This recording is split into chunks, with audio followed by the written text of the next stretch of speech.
దర్పల్లి మండల కేంద్రంలో 100 పడకల ఆసుపత్రి నిర్మాణం కోసం Nizamabad rural MLA doctor Bhupathi Reddy భూమి పూజ చేశారు. ఎమ్మెల్సీ కవిత పుట్టినరోజు సందర్భంగా రాజలక్ష్మి సమేత లక్ష్మీ నరసింహస్వామి దేవాలయంలో యు సంతోష్ ఆధ్వర్యంలో ప్రత్యేక పూజ అర్చన కార్యక్రమం నిర్వహించడం జరిగింది. ఈ కార్యక్రమంలో మాజీ sarpanch Prabhakar Rao, BRS party BCCL అధ్యక్షులు భోగన్న, కస్ప దేవదాస్, బ్రిడ్జి భూమేష్, మారంపల్లి సాయి సతీష్ పాల్గొన్నారు. కుర్మా కార్పొరేషన్ ఏర్పాటు చేసినందుకు రాష్ట్ర ముఖ్యమంత్రి రేవంత్ రెడ్డికి మంత్రి మండలికి ధన్యవాదాలు తెలుపుతూ నగర అధ్యక్షులు కేశవేణు ఆదేశానుసారం ఈరోజు కాంగ్రెస్ భవన్లో యువజన కాంగ్రెస్ జిల్లా అధ్యక్షులు విక్కీ యాదవ్ ఆధ్వర్యంలో ముఖ్యమంత్రి రేవంత్ రెడ్డి చిత్రపటానికి పాలాభిషేకం చేశారు.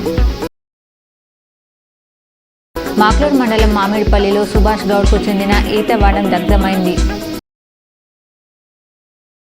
ఆర్మూర్ ఎమ్మెల్యే రాకేష్ రెడ్డి ముఖ్యమంత్రి రేవంత్ రెడ్డిపై గానీ, నియోజకవర్గ ఇన్ఛార్జ్ వినయ్ రెడ్డిపై గానీ అనుచిత వ్యాఖ్యలు చేస్తే చూస్తూ ఊరుకునేది లేదని ఆర్మూర్ నియోజకవర్గ యువజన కాంగ్రెస్ వైస్ ప్రెసిడెంట్ బైండ్ల ప్రశాంత్ అన్నారు. ఎమ్మెల్యే రాకేష్ రెడ్డి సోషల్ మీడియాలో అనుచిత వ్యాఖ్యలు చేస్తే సహించేది లేదని బీజేవైఎం పట్టణ అధ్యక్షుడు కలిగోట ప్రశాంత్ అన్నారు.